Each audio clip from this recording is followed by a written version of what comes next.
Hey everybody, Coach here. Man, we are at the front door of the best season of the whole year for any kind of outdoor landscape makeover project, and also a few great landscape makeover chores as well. Hi, butterfly. You know, the next 10 to 12 weeks, obviously, depending on where you guys live, and obviously from year to year, depending on weather, man, it is a fantastic time. And that's what we're talking about this week, is we're talking about the best of the year and the waning remaining productive days of 2022. Man, I really hope you stick with me till the end. And I'm glad you're here. Let's get started.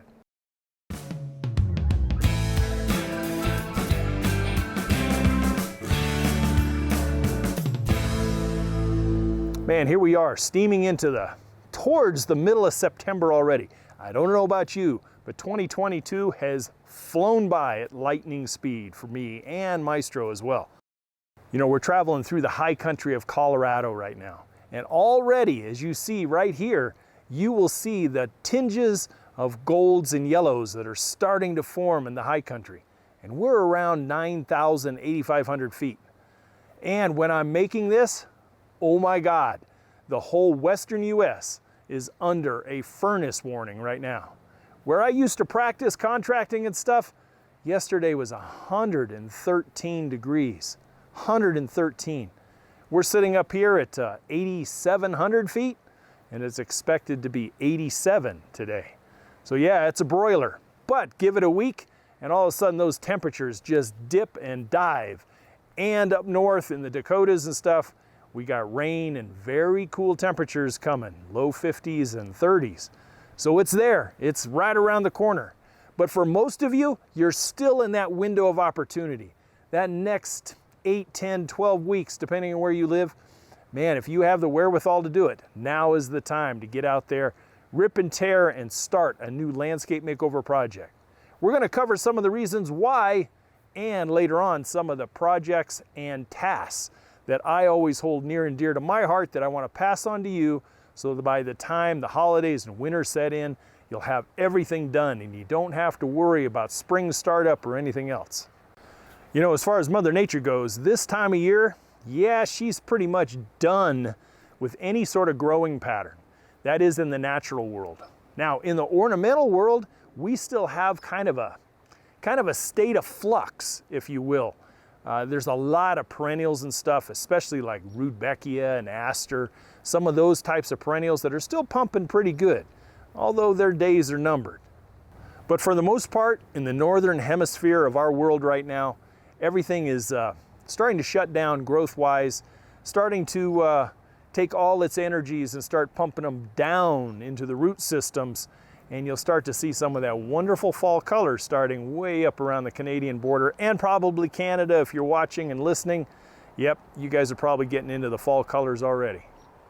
You know, every day we start losing those precious minutes and even seconds off of our daylight time. And every single perennial shrub, tree, and grass that you have out in your ornamental landscape is just waiting for its ticket to pass on by, because every single one of them needs a certain amount of daylight and darkness before it goes, we're done for this year, we'll see you next year. Now, that does not mean that the landscape opportunities aren't there for the ornamental world. Even the plant material that you would plant in the ground this month and next is still viable, even if you're getting perennials that are starting to, you know, die off on the tops. Boy, you can still get them, and oftentimes at quite a discount, and you can get them in the ground as well. So let's go over a couple of reasons why September, October, and for some of you, even November is the best time of year to do that landscape makeover project and take care of the yard and get it ready to tuck in for winter. First and foremost, soon, not today, but very soon, the temperatures will start to dip. And when you go from the hundreds, 90s, even mid to high 80s, and you start getting into the low 80s, 70s, and 60s, that is so much easier on plant material that's being transplanted from a container and into the ground. It doesn't have to work as hard. And basically, it above the ground is starting to shut down, and below the ground is where all the activity is going to be going on after you get it in there. It's going to start establishing new hair roots and getting established in the planting hole that you have. It does so much better in those cooler temperatures of fall. Number two, usually, not always, but usually, the inclement foul weather that is such almost a daily thing in the later fall and winter isn't upon us just yet. You know, I mean, honestly, we're still in summer here in the first week of September, and we still have another 2 weeks before fall actually kicks in. But as far as inclement weather, we don't have those huge winter storms, the 12, 18 inches of snow and 1, 2, and 3 inches of rain that come about later on in the year. So we don't have a landscape site that's going to be a mud pit and something that is not able to be worked correctly. Number three, consider the plant availability. In the retail nursery world, not necessarily the box stores, but the more legitimate mom and pop private nurseries, they still have a decent supply of retail plant goods and have the ability to special order stuff in before everybody shuts down for the season. So plant availability and oftentimes deep discounts on plant material that might still be on the tables and in the beds there at the retail nurseries. So consider a good cost savings as well.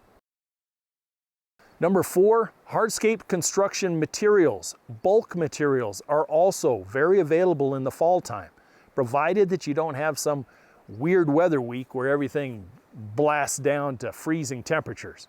That can happen, but it's not the norm. So consider the availability of not only hardscape and construction materials, but also subcontractors as well. In some parts of the country and world, they'll become available a little easier than they had been in spring and summer.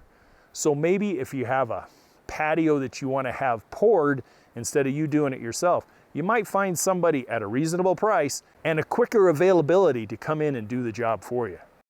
Now, all this being said, if you're thinking about it, it's not the time to procrastinate. It's the time to have your design done, your budget set, work and other things scheduled, maybe a few extra hands for demolition day. It's not time to sit back on your laurels and watch the game on Sunday afternoon. If you know that you want to have this in and done well before Halloween, these next few weekends are the ones where you have to act. Take a few days off. Get your demo done in a day or two over one weekend. Have your materials lined up, your plant materials set aside, and get ready to execute. If you're in those more southern latitudes, like where I used to practice, I think it was about the 38th parallel, you know, we had about 11 months out of the year. But I know lots of people, family included, that are above the 45th parallel. And I'll tell you, by the time October comes around, your days are getting very, very short, and also your opportunities as well. Now right now, I'm speaking to a complete landscape makeover. I'm not talking about switching out your summer annuals for fall and winter. I'm not talking about a small bulb planting project in the front yard. No. Now I'm talking about a total rip and tear and replace type of landscape makeover. Those other ones, they're more of tasks and chores, which we'll cover here in just a couple minutes. You know, getting a landscape in now, they will be so more appreciative to have the next few weeks, even a couple of months, to kind of slowly get established in the cool temperatures of fall. They'll get their roots established to a certain degree before the hardy, cold days of winter really beset them. And then springtime, instead of starting in spring with all its sloppiness and uncertainty as far as weather, man, you'll have a landscape that's just going to burst forth and be established really, really quick before any sort of heats start to set in next year. That is why, and if I haven't put it out to you enough in this video, that's why fall is the blue ribbon season to get a new landscape in. Now, if you're not in the market for a full landscape makeover, I get it, I understand. But there's still a lot of things that you can be doing out there to make sure your landscape and everything outdoors and a couple extras are ready to go for the winter, and in addition, ready to go for next spring. Let's go over a few. Maybe you've thought of them, maybe you haven't. Number one is some light, very light, nip and tucking, little pruning out there in the landscape. And when I say that, I only mean for shape and safety. We don't want to butcher, we don't want to do anything that's going to try and force new growth in the later part of this year. We're going to want to just do limbs that are hanging over fences. Maybe a little bit of shearing to open up that walkway before the winter so you can shovel and spread salt or sand or whatever you do if you have to do those kinds of things. But we don't want to do deep pruning. Deep pruning can come later on, right before the spring rush. This time of year, especially the next 30 days or so, is a fantastic time to get out there and fertilize, aerate, renovate, and reseed that old worn out lawn. Remember, we talked about that ugly summer lawn syndrome. Remember, I'll put it right here if you haven't seen it. This is the time to consider that lawn project. And it doesn't take that much. It's usually a day and a half at the most. Number 3, it's also a good time for feeding of perennials. Maybe some of the fall annuals, planting of bulbs with a fertilizer as well. All this food should be a fall and winter type of formula and very low in the nitrogen content, that first number of those 3 numbers, NPK. So we're giving the roots and the vigor of the plant the ability to put it into the root system and prepare for next year. But we're not looking to force a lot of new growth. Number 4, and one of the favorites that I used to like to do, and that's mulching the beds. Sure does make it look good, and I always used to do it right after the fall leaf rake up time. If your beds are really skinny and thin with mulch, we want to do a 3 to 6 inch layer out there and really insulate that bed from the cold, harsh, freezing temperatures that are coming in a few weeks. And like I mentioned before, don't forget about the fall leaves. Some of you can't wait to see the color and dread the time you have to get out there with the leaf rake.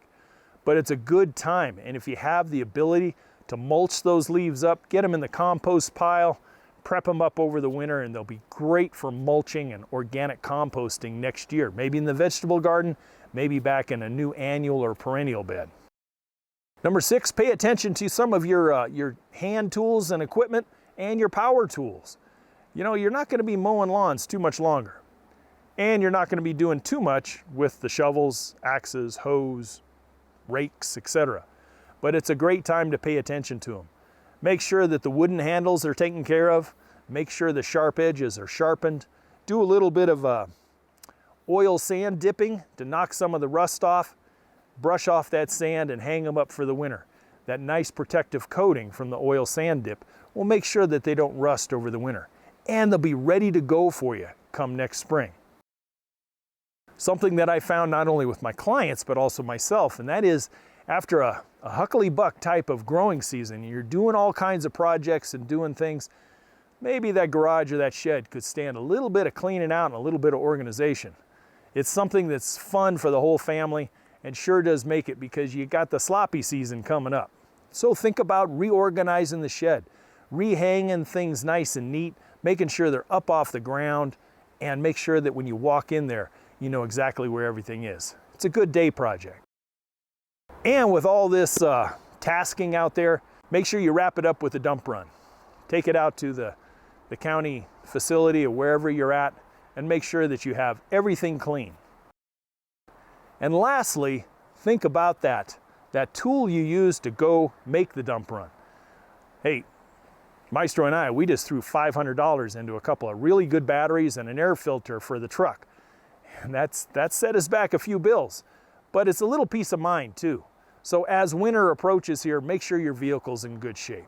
Make sure oils are changed, new wipers are on, tires are in good shape and inflated correctly, your chains are ready to go should you ever need them, etc. For you newbies, you veterans up north, you know all about this. But for some of the newbies, don't forget to have your irrigation system winterized, blown out, so there's no water in there that can cause some freeze up and bursting come next spring. Only takes a few minutes by the pros. You can have it done once by a pro, learn how to do it, and then do it yourself from there on. It's only a couple-hour project at most, depending on how many valves you have and how big your system is. You know, with lives as busy as we lead nowadays, all of these things that I've mentioned here today can be accomplished with a little bit of planning, scheduling, and forethought. Make sure you have the budget to do it. You got the holidays right around the corner. Usually where I practiced major league landscape makeovers, we're kind of shut down around Thanksgiving. Maybe for you it might be Halloween. But we were able to do it about 11 months out of the year. But all the tasks and the chores can be done 12 months out of the year, usually. You know, fall is my favorite season, Maestro's too, and I want you guys to enjoy it as well. Make sure that you stay on top of those tasks so you don't have a huge overwhelming job at one point, little bit at a time. Make sure as we head towards the later fall seasons, you're all caught up and you're ready to go going into winter, and you don't have to think about it. Hey, if you guys have any questions, or comments, please drop them below, or you can email me. I'd like to reach out and thank Barbara for helping support the channel by visiting the website last week. I really do appreciate it very, very much. Hey, that's what I got for you this week. If you've stuck with me this long, man, please consider subscribing. A lot of good free educational DIY landscape content every single Friday. If you're on the go, you can always listen to the podcast as well. It's on most all podcast carriers. I sure do appreciate your time. As always, to your landscape success. I'll see you guys next week. Thank you very much. Bye for now.